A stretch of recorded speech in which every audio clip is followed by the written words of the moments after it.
Hello students, நம்ம இன்னைக்கு இந்த வீடியோவில் என்ன பார்க்க போகிறோம்னா சாப்டர் 2 இன்வர்ஸ் ட்ரிக்னோமெட்ரிக் ஃபங்க்ஷன்ஸுடைய இன்ட்ரோடக்ஷன் பார்ட் பார்க்க போகிறோம். சரிங்களா? இது பார்க்குறதுக்கு முன்னாடி நீங்கள் 10th 11th already trigonometric functions என்னன்னு படிச்சிருப்பீங்க. ஸோ அதை முதல்ல என்னன்னு பார்த்துக்கலாம். அதுலேருந்து அப்படியே நம்ம லைனாக போகலாம். சரிங்களா?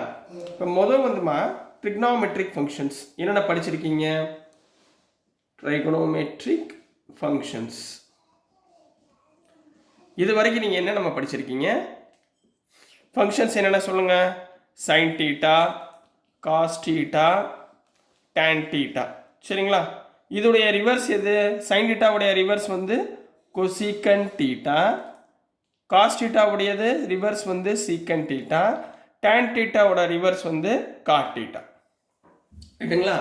இது பூரா நீங்கள் 10th 11th இந்த மாதிரி ஃபங்க்ஷன்ஸை வச்சு ஃபார்முலாஸ் வச்சு நீங்கள் பார்த்துருப்பீங்க. இப்போ நம்ம படிக்க போகிறது இதோடைய inverse trigonometric functions. Inverse trigonometric functions தான் நம்ம இப்போ படிக்க போகிறோம். இந்த இன்வர்ஸ் எப்படி கண்டுபிடிக்கிறது அப்படின்றத பார்த்துக்கோங்க. ஃபார் எக்ஸாம்பிள், இப்போது சைன் எக்ஸ் இருக்குன்னு வச்சுக்கோங்களேன். இதோட இன்வர்ஸை கண்டுபிடிக்க நீங்கள் என்ன பண்ணுவீங்கன்னா, இதை ஒரு வேல்யூவாக ரெப்ரசன்ட் பண்ணுங்கள், ஒய் அப்படின்னு ரெப்ரசன்ட் பண்ணுங்கள். சரிங்களா? இந்த ஒய்யை ரெப்ரசன்ட் பண்ணுறப்ப எக்ஸோட வேல்யூவை ஃபைன் பண்ணிங்கன்னா அதுதான் இன்வர்ஸ். இப்போ இங்கே எக்ஸ் இங்கே வச்சுக்கோங்க. இந்த சைன் ரைட் ஹேண்ட் சைடு போச்சுன்னா என்ன ஆயிரும்? Sine inverse of y. புரிஞ்சுங்களா? Sine inverse of y. இப்போ இதே மாதிரி டேன் இருக்குன்னு வச்சுக்கோங்களேன். டேன் ஒய்ன்னு இருக்கு. இதை ஒரு வேல்யூவாக ரெப்ரசன்ட் பண்ணுங்க, எக்ஸ் அப்படின்னு value something x y z ABCD நீங்கள் எது வேணாலும் எடுத்துக்கலாம். சரிங்களா? ஸோ இந்த இடத்துல ஒய்யோட வேல்யூ தான் என்ன இருக்கும்? டேன் அந்த பக்கம் போச்சுன்னா என்ன வரும்? tan inverse of x. ரைட்டுங்களா? புரியுதுங்களா? இங்கே டைரக்ட் போன கிளாஸில் பார்த்தது சைன் எக்ஸ் டேன் ஒய்னு. இப்போ நம்ம பார்க்க போகிறது அதோடைய inverse function sine inverse cos inverse. இதை நம்ம பார்க்க போகிறோம். ஃபார் எக்ஸாம்பிள், இப்போ உங்கள் கொஸ்டினில் sine inverse of minus sine inverse of 1/2 வேல்யூவை ஃபைன் பண்ணுங்க அப்படின்னு சொல்கிறாங்கன்னு வச்சுக்கோங்க. சைன் இன்வர்ஸ் ஆஃப் 1/2 வேல்யூவை நீங்கள் ஃபைன் பண்ணி சொல்லுங்கள் அப்படின்றாங்கன்னா நீங்கள் என்ன பண்ணணும்? இதுக்கு பதிலாக ஏதாவது ஒரு வேரியபிள் வச்சுக்கோங்க, எக்ஸ் அப்படின்னு எடுத்துக்கோங்க. இப்போ சைன் இன்வர்ஸ் அந்த பக்கம் போச்சுன்னா என்ன வரும்? 1/2 equal to sine x. 1/2 equal to என்ன சொல்வீங்க? Sine x. சைனில் 1/2 எப்போ வரும் பாருங்கள். டேப்லர் காலம் நீங்கள் படிச்சிருக்கீங்களா? 10th இருந்து டேப்லர் காலம் சொல்லி கொடுத்துருக்கீங்க. நான் திரும்பவும் அடுத்த வாட்டியும் சொல்லித்தரேன். சரிங்களா? சைனில் 1/2 எப்போ வரும்? சைன் 30 டிகிரி தான் நம்ம என்ன சொல்லுவோம்? 1/2ன்னு சொல்லுவோம். ஸோ 1/2க்கு மேலே என்ன பண்ணுங்கள்?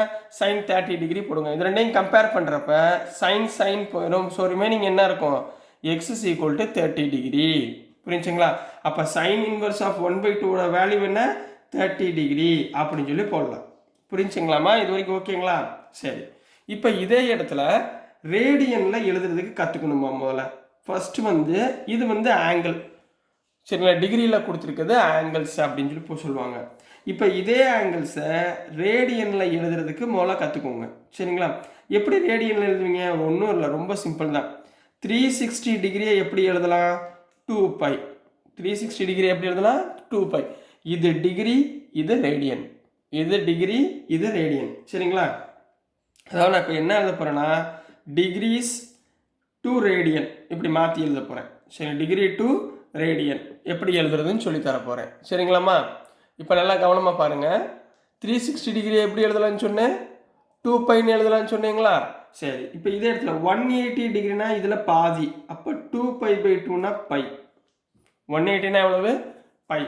அடுத்து 90 டிகிரினா என்ன எழுதுவீங்க? π/2. 90 டிகிரினா எவ்வளோமா? π/2. சரி, இதே இடத்துல 60 டிகிரி அப்படின்னு கேட்டால் எப்படி? இது பாதியாக பிரிச்சுட்டு வந்துட்டீங்க. 60 டிகிரின்னு கேட்டால் எப்படி கண்டுபிடிப்பீங்க? ஒன்றுமே விஷயம் இல்லை. இப்போ 60 டிகிரியை இங்கே பாருங்கள், ரேடியனாக கன்வெர்ட் பண்ணுறதுக்கு π/180 × 60மா. அவ்வளோதாம்மா ஃபார்முலா. π/180 × 60 கேன்சல் பண்ணிங்கன்னா என்ன வரும்? π/3. இதுதாம்மா 60க்குரிய ரேடியன் வேல்யூ. புரிஞ்சுங்களா? இப்போ இதே மாதிரி 45 டிகிரிக்கு சொல்லுங்கள் பார்ப்போம். 45 டிகிரிக்கு என்ன பண்ணுவீங்க? π/180 × 45 போடலாங்களா? 45 டிகிரினா என்ன போடுவீங்க? 145 சார் 45, 445 சார் 180. இப்போ ஆன்சர் இஸ் π/4. இது புரியுதுங்களாமா? சரி, இப்போ இதே இடத்துல 30 டிகிரி சொல்லுங்கள். 30 டிகிரிக்கு என்ன வரும்? π/180 இன்ட்டு 30 டிகிரி. 0 0 கேன்சல். 3 6 are 18. அப்போ 30 டிகிரிக்கு என்ன போடுவீங்க? π/6. 30 டிகிரிக்கு என்ன போடுவீங்க? π/6. இப்போ இது புரிஞ்சுங்களா? இது வரைக்கும் டிகிரியிலேருந்து ரேடியனாக கன்வெர்ட் பண்ணுறது எப்படி அப்படின்றது புரியுதா? 30 டிகிரினா π/6, 45 டிகிரினா π/4, 60 டிகிரினா π/3, 90னா π/2, 180னா π, 360னா 2π. இது ஞாபகத்தில் வச்சுக்கோங்க. சரிங்களா கண்ணா? ஸோ நெக்ஸ்ட் நம்ம ட்ரிக்னாமெட்ரிக் ஃபங்க்ஷனில் டேபிள் சொல்லி கொடுத்தேன்னா அதுக்கு நம்ம போயிடலாம். ஓகேங்களாம்மா? ஸோ நெக்ஸ்ட் நம்ம கவனத்தில் வைக்க வேண்டியது இந்த ட்ரிக்னாமெட்ரிக் டேபிள். சரிங்களா? இந்த ட்ரிக்னாமெட்ரிக் டேபிள் பொறுத்த வரைக்கும் எப்பயுமே நல்லா கவனமாக ஞாபகத்தில் வச்சுக்கோங்க.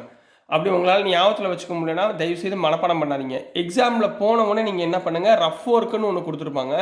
அதில் இந்த டேபிள் வேல்யூஸை கரெக்டாக ஃபிக்ஸ் பண்ணி உட்கார வச்சுக்கோங்க. டேபிள்ஸ் வேல்யூ கண்டுபிடிக்கிறது ரொம்ப ரொம்ப ஈஸி. உங்களுக்கு சிம்பிள் மெத்தட் ஆல்ரெடி டென்த்தில் இருந்தே நம்ம சொல்லி கொடுத்துருக்கோம். நம்ம 10th வீடியோஸ்லேருந்தே சொல்லி கொடுத்துருக்கு. சரிங்களா? ஸோ இப்போ நம்ம என்ன பண்ண போகிறோம்னா, முதல்ல ட்ரிக்னாமெட்ரிக் வேல்யூஸ் எழுதுங்க. முதல்ல என்ன இருக்குது? சைன். இதில் என்னென்ன டிகிரிஸ் நம்மளுக்கு ரெப்ரசன்ட் பண்ணியிருக்காங்கன்னா 0 டிகிரி, 30 டிகிரி, 45 டிகிரி, 60 டிகிரி, அப்புறம் 90 டிகிரி. இதெல்லாம் ரெப்ரசன்ட் பண்ணியிருப்பாங்க டேபிளில். நீங்கள் முதல்ல எப்படி ஞாபகத்தில் வச்சுக்கணும்னா, நீங்கள் கவனிங்கம்மா, சைனுன்னு வச்சுக்கோங்க. இப்போது சைனோட ஆங்கிள்ஸ் நீங்கள் பார்க்கணும். சைன் 0 டிகிரி அப்படின்னு கண்டுபிடிக்கணும்னா நீங்கள் முதல்ல எல்லாத்தையுமே ஆர்டர் அதிகமாக ஃபஸ்ட்டுக்கு 0 1 2 3 4ன்னு போட்டுக்கோங்க. இந்த வேல்யூஸை 4ஆல் டிவைட் பண்ணுங்கள். இந்த வேல்யூஸ் என்ன பண்ணுங்கள்? எல்லாத்தையுமே 4ஆல் டிவைட் பண்ணுங்கள். 4ஆல் டிவைட் பண்ணால் நம்மளுக்கு என்ன கிடைக்கும்? இதை ஸ்கொயர் ரூட் எடுத்துருங்க. சரிங்களா? எல்லாத்தையுமே என்ன பண்ணுங்கள்? ஸ்கொயர் ரூட் எடுத்துருங்க. இதுதான் அதோட வேல்யூ. 0/anything 0. ரைட்டுங்களா? 1/4 ரூட்லேருந்து எடுத்திங்கன்னா 1ல் ரூட்லேருந்து இருந்தீங்கன்னா 1, 2 எடுத்தீங்க 4 எடுத்திங்கன்னா 2. ரைட்டுங்களா? 2/4 2/4 கேன்சல் பண்ணால் 1/2வா? அப்போ என்ன வந்துடும்? 1/√2. இங்கே √3/4 வெளியே எடுத்திங்கன்னா 2. ரைட்டுங்களாம்மா? அடுத்து 4/4 பண்ணிங்கன்னா 1. So value is 1. அவ்வளோதாம்மா. சைனை கண்டுபிடிச்சிட்டிங்கன்னா மற்ற எல்லாமே ஈஸி. அடுத்து காஸ்மா. காஸ்க்கு ஒன்றும் பண்ண வேணாம். நீங்கள் இதை அப்படியே ரிவர்ஸில் எழுதுங்க. இங்கே என்ன இருக்குது? 1. அடுத்து √3/2. நெக்ஸ்ட்டு 1/√2.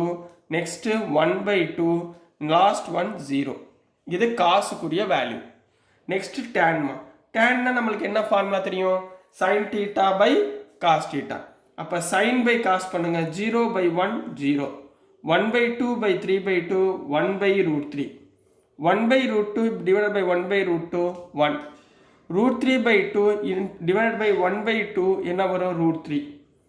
1/0 அதாவது எனிதிங் பை 0 இன்ஃபினிட்டி.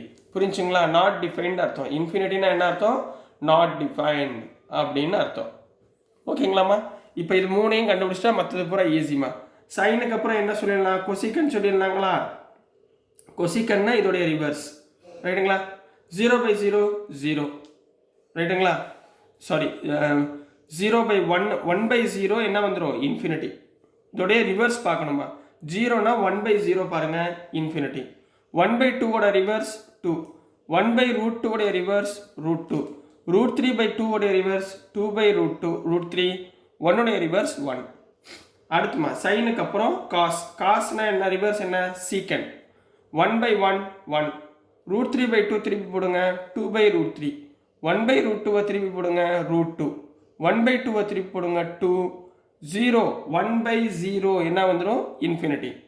புரிஞ்சுங்களா? அடுத்து காட்மா. Last one cot θ. காட் θ என்ன வரும்? இதோட ரிவர்ஸு டேனுக்குரிய ரிவர்ஸ். அப்போ 1/0 என்ன வந்துடும்? இன்ஃபினிட்டி. நெக்ஸ்ட்டு 1/√3ஓட ரிவர்ஸ் √3. 1/1 1. √3/1னா 1/√3. இன்ஃபினிட்டினா 0. 1/∞ என்ன வந்துடும்? 0. ஸோ இந்த டேபிள் வேல்யூஸ் சரியா நல்லா ஞாபகத்தில் வச்சுக்கோங்க. இந்த டேபிள் வேல்யூஸ் எல்லாமே நீங்கள் டக்குன்னு சொல்கிற மாதிரி இருக்கணும். சரிங்களா? எப்போ எக்ஸாமில் ஒரு சம் கொடுத்துருந்தா இந்த சம்முக்கெலாம் டைம் ஆக்கக்கூடாது. ஸோ இந்த டேபிள் வேல்யூவை முதல்ல ஞாபகத்தில் வச்சுக்கோங்க. அப்படி ஞாபகத்தில் வைக்க முடியலன்னா நான் இப்போ சொல்லி கொடுத்தேன்னா இந்த மாதிரி ஷார்ட்கட்டில் நீங்கள் எக்ஸாம் பேப்பரில் ரஃப் ஒர்க்கில் இந்த மாதிரி டக்கு டக்குன்னு போட்டு வச்சுக்கோங்க. எவ்வளோ நிமிஷம் ஆச்சு பார்த்தீங்களா? ஒரு ஒன் மினிட் கூட ஆகாது. சீக்கிரமாக போட்டு வச்சுக்கிட்டிங்கன்னா உங்களுக்கு ஞாபகம் திருப்பி பார்த்து வேல்யூஸை மட்டும் கரெக்டாக எழுதுறதுக்கு ஈஸியாக இருக்கும். சரிங்களா கண்ணா?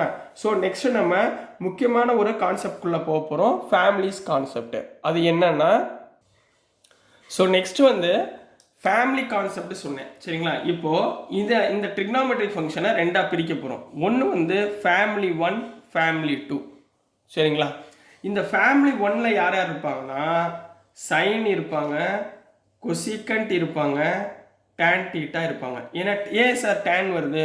சைனு ரைட்டு, சைனோட இன்வர்ஸ் கொசிகண்ட். ஏன் சார் டேன்? டேன்னா என்ன அர்த்தம்? Sine by cos. எது நியூமரேட்டரில் இருக்கோ அந்த வேல்யூ. சரிங்களா? அப்போ சைன் ஃபேமிலின்னு சொல்லுவாங்க. இது என்ன சொல்லுவாங்க? Sine family. இன்னொன்று வந்து காஸ் ஃபேமிலிமா. காஸ் ஃபேமிலின்னா என்ன அர்த்தம்னா, காஸ் இருப்பாங்க, இதோடைய ரிவர்ஸ் சீக்கண்ட் இருப்பாங்க, இதோடைய ரிவர்ஸ் காட். காட்னா என்ன? காஸ் டீட்டா பை சீக்கண்ட் டீட்டாங்களா, அதனால இவங்க இந்த ஃபேமிலிக்குள்ளே போயிடுவாங்க. இந்த ஒவ்வொரு ஃபேமிலிக்குமே ஒவ்வொரு ரேஞ்ச் இருக்குமா? ஒவ்வொரு ஃபேமிலிக்குமே ஒவ்வொரு ரேஞ்ச் இருக்குது. அது என்னன்னா, இப்போ சைன் ஃபேமிலி பார்ப்போம். சைன் ஃபேமிலியோடைய ரேஞ்ச், சரிங்களா? சைன் ஃபேமிலியுடைய ரேஞ்ச் என்னவா இருக்கும்னா, இதோடைய வேல்யூ ரேஞ்ச்னா லிமிட் பாயிண்ட்ஸ் π/2 to +π/2க்குள்ள வேல்யூஸ் இருக்கும். சைனோட வேல்யூஸ் என்ன இருக்கும்? -π/2லேருந்து இது ரொம்ப முக்கியமான கான்செப்ட், நல்லா படித்து வச்சுக்கோங்க. -π/2லேருந்து +π/2 வரைக்கும் இருக்கும். அப்போது கொசிகண்ட் என்ன இருக்கும்? -π/2லேருந்து +π/2 வரைக்கும் இருக்கும். பட் இதில் என்ன இருக்காது? 0ன்ற வேல்யூ மட்டும் இருக்காது. ஏன் இருக்காது? நீங்கள் கொசிகண்டில் 0 அப்ளை பண்ணிங்கன்னா அது இன்ஃபினிட்டி, நாட் டிஃபைன்ட் அப்படின்னு போயிடும். அதனால் இங்கே 0 மட்டும் இருக்காது, மித்த எல்லா வேல்யூஸும் இருக்கும். சரிங்களா? அதே மாதிரி டேன் தீட்டாக்கும் இதே ஃபேமிலி தானா? ஸோ அவங்களுக்கும் என்ன இருக்கும்? -π/2 to +π/2 இருக்கும். பட் இதில் ஒரே ஒரு கான்செப்ட் சேஞ்சு. இது ரெண்டுமே க்ளோஸ்டு இன்டர்வல். இது ரெண்டுமே என்னது? Closed interval. டேன் தீட்டாக்கு என்ன வரும்னா ஓப்பன் இன்டர்வல். ரைட்டுங்களா? க்ளோஸ்டு இன்டர்வல் ஓப்பன் இன்டர்வல்னா என்னன்னு தெரியுங்களா? க்ளோஸ்டு இன்டர்வல்னா இந்த -π/2வும் இருக்குது, இந்த +π/2வும் இருக்குன்னு அர்த்தம். ஓப்பன் இன்டர்வல்னா இது எண்டு இருக்காது. சரிங்களா? அந்த -π/2ன்னு இருக்க வேண்டிய அவசியம் இல்லை, +π/2ன்னு இருக்க வேண்டிய அவசியம் இல்லை. அதுதான் ஓப்பன் இன்டர்வல். க்ளோஸ்டுனா ஈக்குவல் டு, இதுனா லெஸ் தேன். புரியுதுங்களா? லெஸ் ஆர் ஈக்குவல் டு வராது. சரிங்களா? இப்போ அதே மாதிரி காஸ் ஃபேமிலிமா. காஸ் ஃபேமிலியோடைய ரேஞ்ச் பார்க்க போகிறோம். இப்போ காஸ் ஃபேமிலியோட ரேஞ்ச் எப்படி இருக்குன்னா, காஸுக்கு நீங்கள் என்ன எழுதுவீங்கன்னா 0 to π.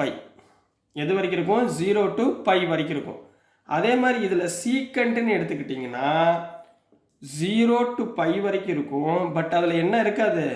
π/2 வேல்யூ மட்டும் இருக்காது. ஏன்னா π/2 வேல்யூ என்னது? Infinity, not defined value. என்ன வேல்யூ?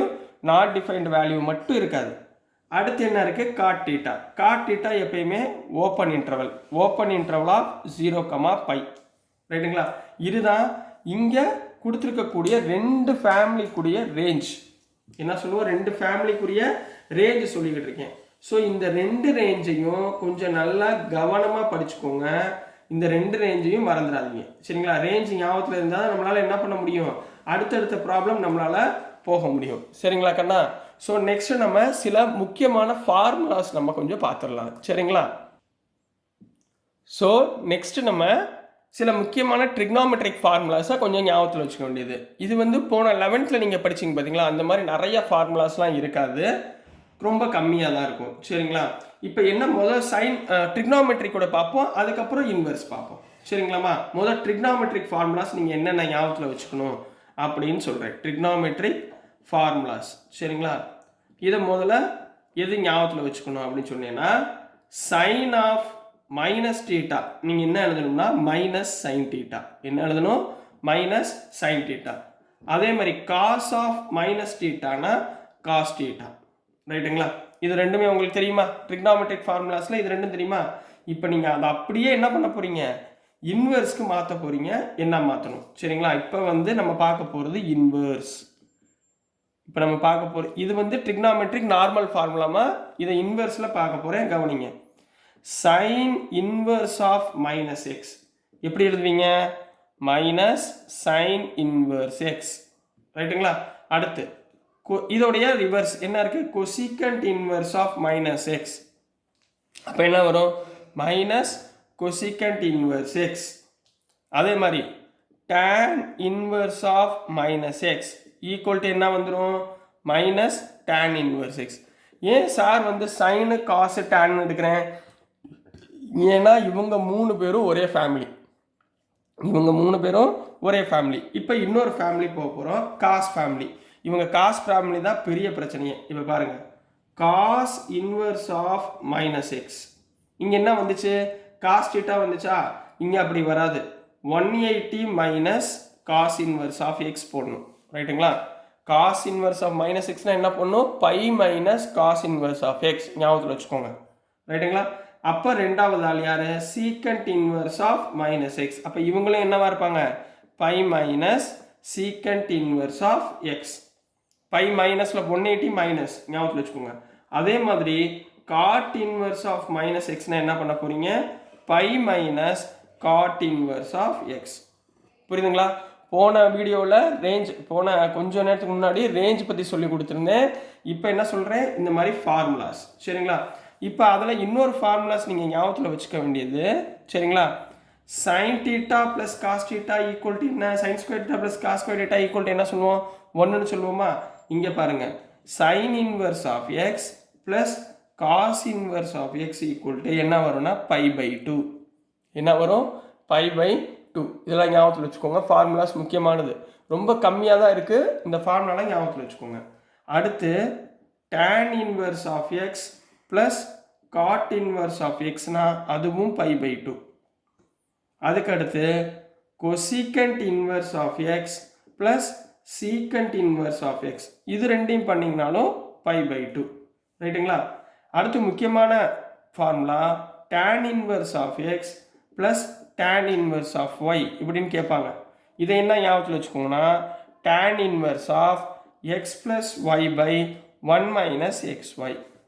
இங்கேயே tan இன்வர்ஸ் ஆஃப் மைனஸில் கேட்டாங்கன்னா, tan inverse of x minus tan inverse of ஒய்ன்னு கேட்டாங்கன்னா நீங்கள் என்ன எழுத போகிறீங்க, tan inverse of x minus y pi மேலே மைனஸ் பண்ணிடுங்க, கீழே ப்ளஸ் பண்ணிடுங்க, எக்ஸ் 1 ப்ளஸ் எக்ஸ்ஒய். சரிங்களா, அடுத்து என்ன இருக்குன்னா 2 tan inverse of x. 2 tan inverse of x என்ன எழுதுனா, sine inverse of 2x by 1 plus x square.